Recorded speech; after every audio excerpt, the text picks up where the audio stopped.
I want to talk to you about how to make decisions quickly, but without regretting the consequences later. And I want to talk to you about this because someone asked me, they had a difficult decision to make, and they just asked my advice. And I was thinking, well, I've had to deal with this before, and I've had other people ask me the same kind of question before, so maybe let's make a video about it. So here we are. All right. I'm just going to share the method that I've used, what I've picked up, and there's kind of 3 parts to it. So I'm just going to go through it, and then hopefully this will help you in whatever decision you have to make. So where to start? First thing is you need to understand the whole regret thing. Why do we regret decisions that we made? Well, there's a few reasons, but typically it's because we feel like we made the wrong decision. And a lot of times this could be like, oh no, if I had only known this, I would have done a different decision. But that's not the only issue, because realistically, as long as you keep this in mind, whatever you're doing, you can only do whatever you can do. You can't do something that you just can't do, right? So as long as you've taken the information that you had available to you and you make the best decision that you can make, then you have nothing to feel bad about. Even if things go horribly, you did the best you could do with what you had. So there's nothing to regret in that sense. But still, you want to make the best decisions, right? So here's how I've kind of looked at this. In life, let's separate existential and social. So what I mean by that is, what is okay with society, what society says about this or that, which is constantly changing throughout time, every generation. You know, some people thought slavery was cool. Other people like, and later were like, yeah, not so much. So that's social. Existentially, things are a little bit different because society-wise, we have to do certain things in order to function as a society. But existentially, like if you just look at nature, look at the way animals interact with each other, it either is working or it's not. And there's no intellectual laws applied to that. So what I mean by that is, what is right and wrong or good and bad are not really relevant. Those are social constructs. They belong in the world of society. You know, like socially, what's good for me may not be good for you. What's good for you may not be good for somebody else. This is not relevant in terms of your decision making. What is relevant is the fact that there are actions and consequences. So what that means is, socially, let's say I do something, I behave in a particular way 100 years ago. Socially, there may not be any negative consequences to that. It may be perfectly acceptable. That same action today, there may be different consequences. So this understanding that there are only actions and consequences is existential, because that's true no matter what time. It doesn't matter what society says. What are the consequences is social. So you just need to understand what the consequences are and then decide for yourself if that's something that you're okay with accepting, pleasant, unpleasant, whatever, or are you going to cry about it? Because if you're going to cry about it, the simple answer is don't do it.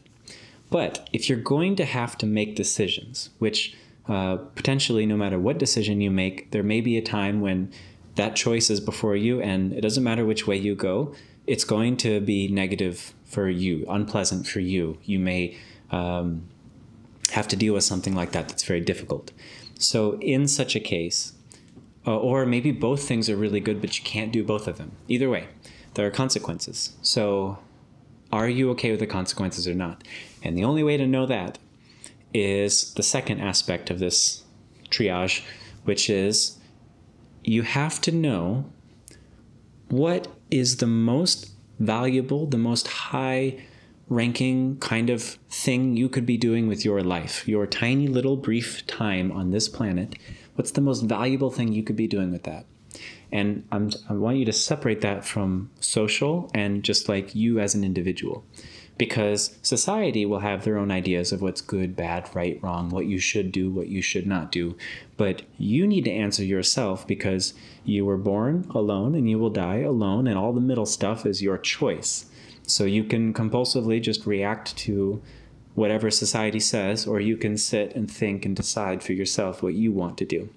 So, in my opinion, you need to do the highest, most valuable thing that you personally feel like you could be doing with your life. Because if you're doing the second or third or anything else, it's a waste of life. And in my opinion, that's why most people, like in the US, there was a study showing that most people are very unhappy with their jobs. What that tells me is that they're not doing something they find to be very, very valuable.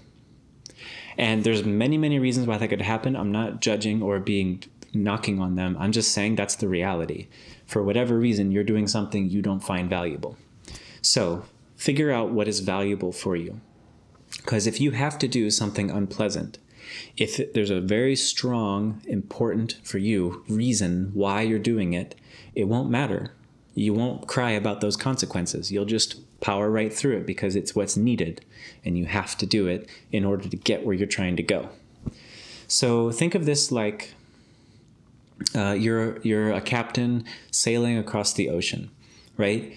If you need a heading so that you know what type of boat is required for that journey, you need to know, like, chart out, look at the maps ahead of time, decide, like, okay, these are the kind of obstacles I might reach, and these are potential things that I don't know, and I need to prepare for all that, so I need to understand where I'm going. So you can prepare for that journey. You can deal with when the big storms come, inevitably, how am I going to handle that? When something breaks, if it's a long journey, how am I going to fix it? You prepare for all these things so that you don't have to panic when something goes wrong, because it will eventually. Nothing's going to go exactly as the plan goes. It's an ocean. It's ebbing and flowing. We talked about this in the previous video, the flow of life being very dynamic, and you have to adjust to it. But how do you make a decision? Because you have your heading, and you know what consequences you're okay with and what you're not okay with. Okay, you figure those two things out, but sometimes a new decision will come up suddenly and you have to make a quick decision, and you don't want to make the wrong decision. So how do you do that?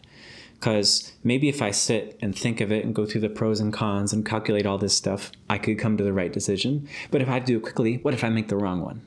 Well, that's where you need to come up with a framework in your mind of what you're okay with, what you're not okay with, how far you're willing to bend, and how far you're drawing a line in the sand, and these are your boundaries. So for example, when you go through life, suppose you have a relationship with somebody else. It could be a good friend, a family member, someone you're romantically involved with, whatever. If you know very clearly where you're trying to go in your life, what you're trying to do, someone else in your life can come along, and if they want you to go too far away from your path, you're no longer on your path anymore. You're on their path. So that may be potentially a line you could draw in the sand. Like, I'm willing to bend for other people that I care about, but I'm not willing to completely deviate from my path.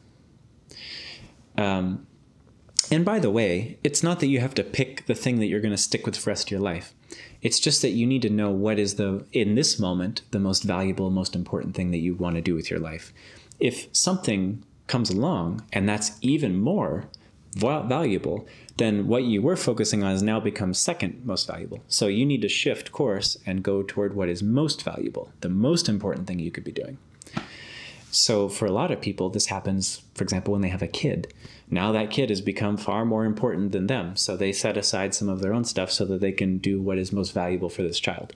Just an example. People shift for different reasons, but doing what is most important to you is the heading. Figuring out what you're willing to do, what you're not willing to do is like the boat figuring out, well, I can only go into this shallow of water, otherwise I'm going to run aground. I can only handle this big of wind, otherwise the boat's going to topple over. Or whatever. My mast on my boat is this tall. I can only go under a bridge which has this much space. Otherwise, I'm going to hit the bridge. Those are your limitations, where you're drawing the line in the sand. And then your food supply, right, is only so much, your supplies. So you can only deviate to go a different direction so far. Otherwise, you're going to run out of supplies and you won't make it to your goal. So that's how far you're willing to bend and ebb. And if you figure out how tall your mast is, how deep of water you can go in, how far out of your way you can go with the supplies you have, that's figuring out a framework in your mind ahead of time so that you know, these are my boundaries, this is where I'm okay to do, and this is what I'm not okay to do. When a decision comes up, you're able to make a decision right then and there because you already have figured this stuff out. And that is what you need to do in your life. You need to take the time to figure these things out. At least that's what worked for me, so that it doesn't really matter what's coming, because life is going to continually be dynamic. There's always going to be things changing constantly. But if you figure these things out, then it doesn't matter what change is coming. You can, with ease, you can handle them. You can deal with it because you got a plan. You know what's important to you. You know what's worth doing with your life. And if that changes, you change, but you've still got the plan. So there's a really great quote that a friend of mine told me.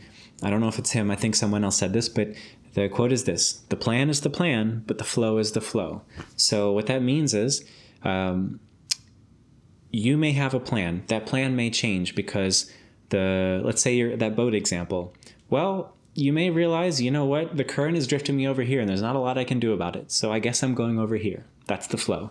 And that's okay. But you still need to know all those basic stuff. What's the shortest bridge I can go under? What's the shallowest water I can sail through safely? All these kind of things. What kind of journey is my boat able to handle? Do I need a different boat for that journey? All those things you figure out so that you can handle the situation, even if the flow is taking you somewhere else. Even if you're going on a new journey that you didn't expect, you still have the parameters for yourself, within yourself, to know where your limitations are so that you can navigate life no matter what's happening. And that is what has helped me tremendously, and that is what will help you tremendously too if you put in that little bit of upfront work to figure these things out for yourself. And break. That's the end of the video. I hope this helps because it helped me tremendously, and I will see you in the next video.